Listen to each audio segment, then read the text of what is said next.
ভারতের কৃষি মূলত বর্ষা ঋতুর উপর কিন্তু নির্ভরশীল।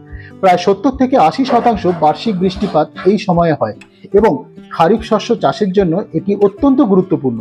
তবে জলবায়ু পরিবর্তনের কারণে কিন্তু বর্ষার আগমন, স্থায়িত্ব এবং পরিমাণ সবকিছুতেই কিন্তু একটা অনিশ্চয়তা দেখা যাচ্ছে। আবহাওয়া ও বৃষ্টি এই অস্বাভাবিক আচরণ কৃষকদের জন্য একটা কিন্তু নতুন চ্যালেঞ্জ তৈরি করছে।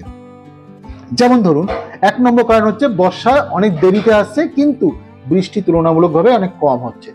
অনেক বছর দেখা যায় কি বর্ষা দেরিতে আসছে অথবা প্রত্যাশার থেকে অনেক কম বৃষ্টি হচ্ছে।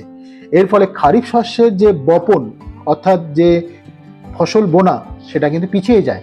তার ফলে কি হচ্ছে, ফসলের বৃদ্ধি কিন্তু ব্যাহত হচ্ছে। পর্যাপ্ত জলের অভাবে অনেক সময় চাষ করাই সম্ভব হয় না, যার ফলে কৃষকরা ব্যাপক ক্ষতির সম্মুখীন হন। 2 নম্বর কারণ হিসেবে বলা যেতে পারে অতিরিক্ত বৃষ্টি ও বন্যা। কোনো কোনো বছর দেখা যায় যে বর্ষাকালে অস্বাভাবিকভাবে বৃষ্টি হচ্ছে, যার ফলে একটা বন্যার সৃষ্টি হচ্ছে। বন্যার জলে মাঠের ফসল ডুবে যায় আর ব্যাপক ক্ষতি হয়, মাটি ক্ষয় হয়ে যায় এবং জমির উর্বরতা হ্রাস পায়।